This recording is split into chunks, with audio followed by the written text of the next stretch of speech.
Gloire à Dieu. Bonjour. Nous allons prier.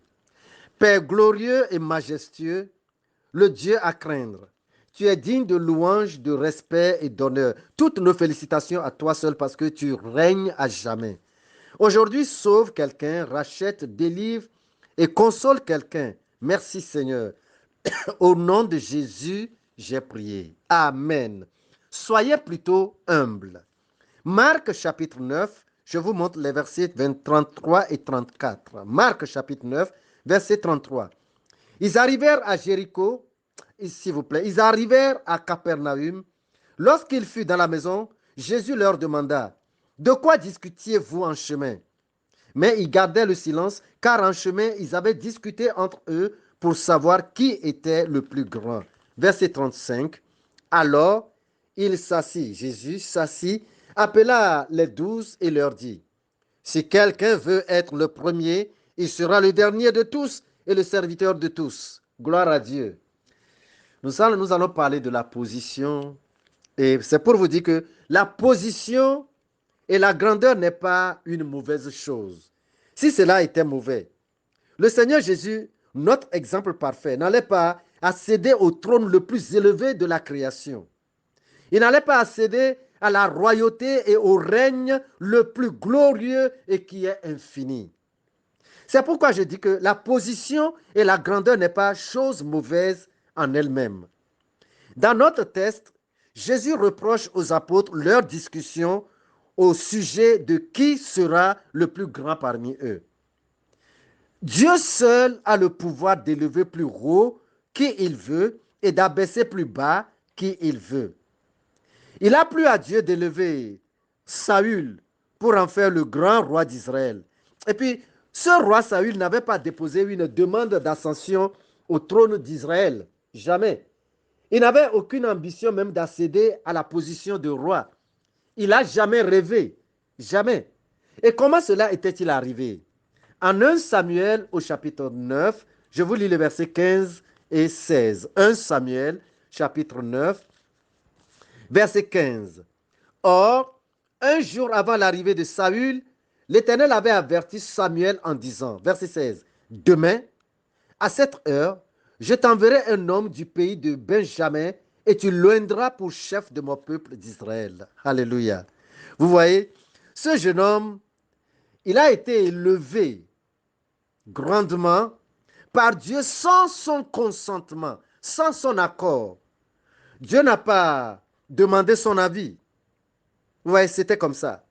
Et nous allons voir un peu le cas de David pour voir comment était-il arrivé dans le cas de David. En 1 Samuel toujours, 1 Samuel chapitre 16, nous descendons en bas, 1 Samuel chapitre 16, et je prends le verset 1 et 2. Verset 1, l'Éternel dit à Samuel, quand cesseras-tu de pleurer sur Samuel?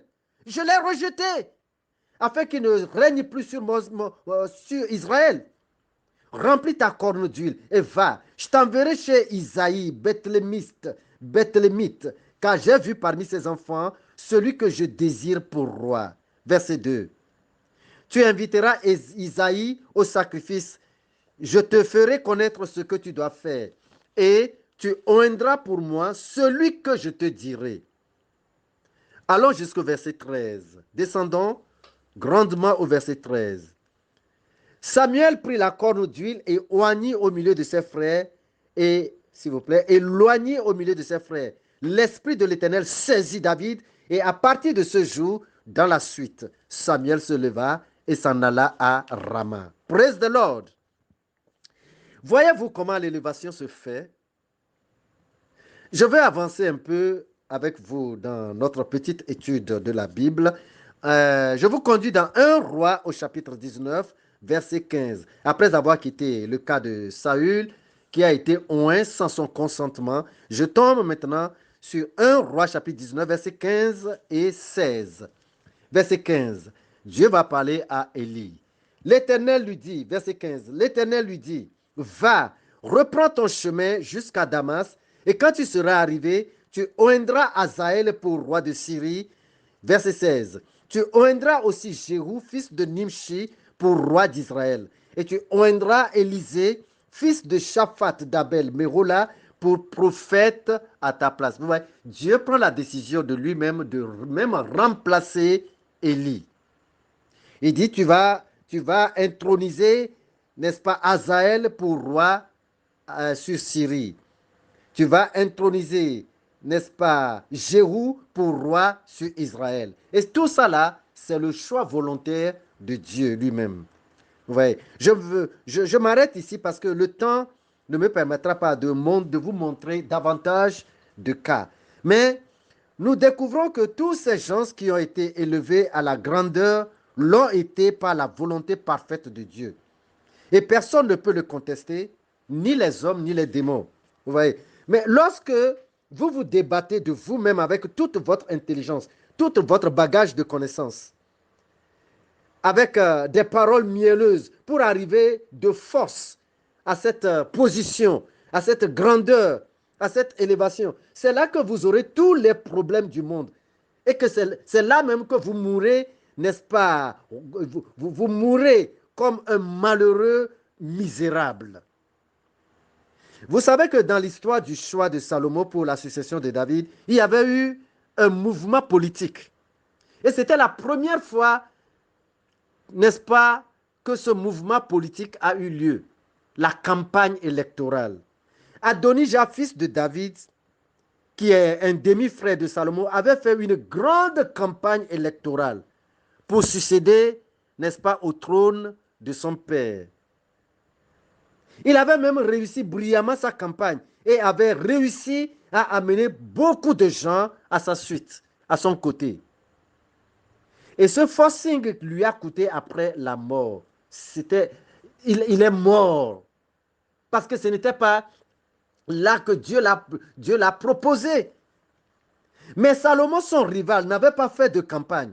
Il a été, n'est-ce pas, intronisé roi à la place de son père David avec toutes les bénédictions possibles de la part de Dieu. C'est comme ça se passe.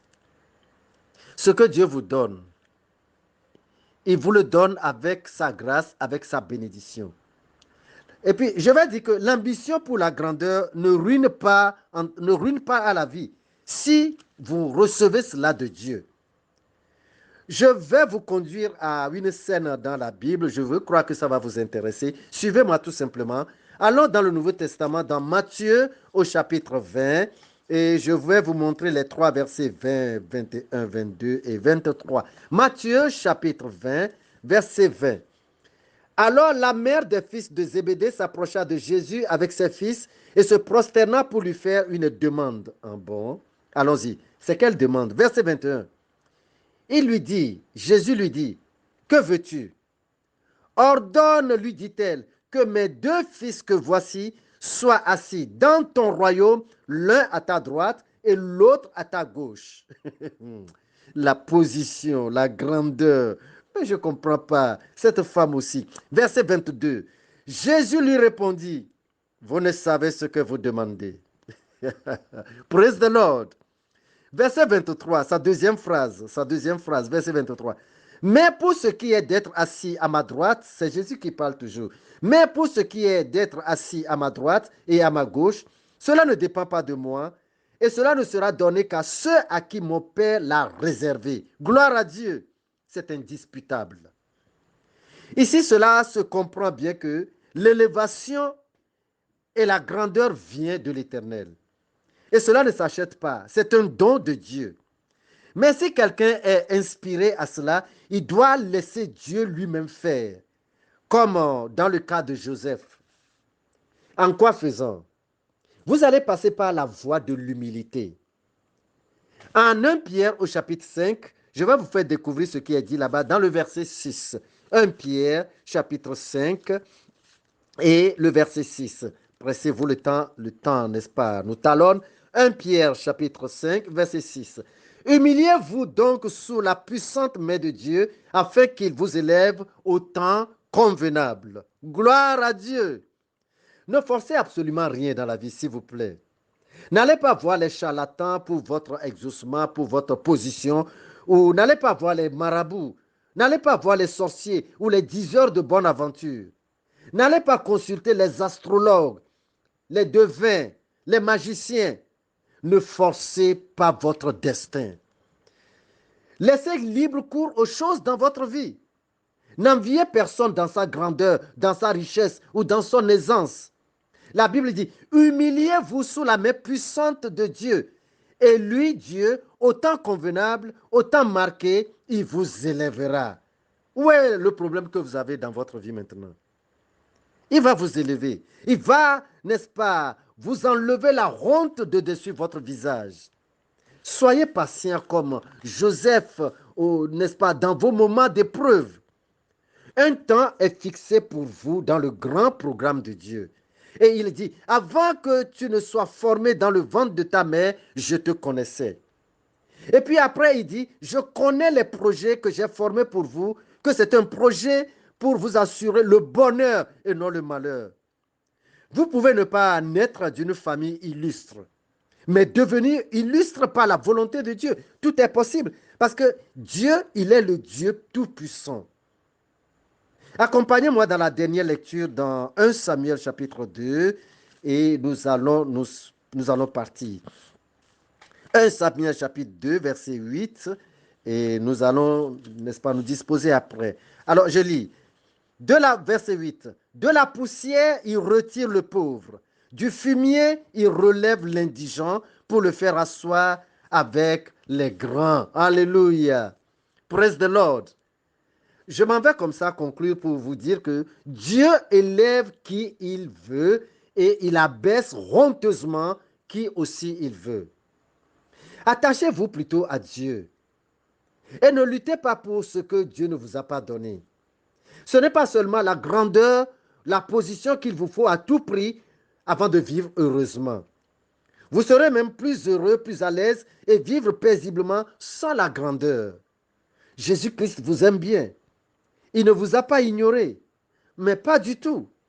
Approchez-vous de lui et il s'approchera de vous. Rendez-vous seulement agréable à ses yeux et au temps convenable, il vous exaucera. Praise the Lord. Gloire à Dieu, vous êtes bénis. Sauvez quelqu'un en lui envoyant ce petit message de vie et à notre prochain rendez-vous, nous nous verrons encore si Dieu nous le permet.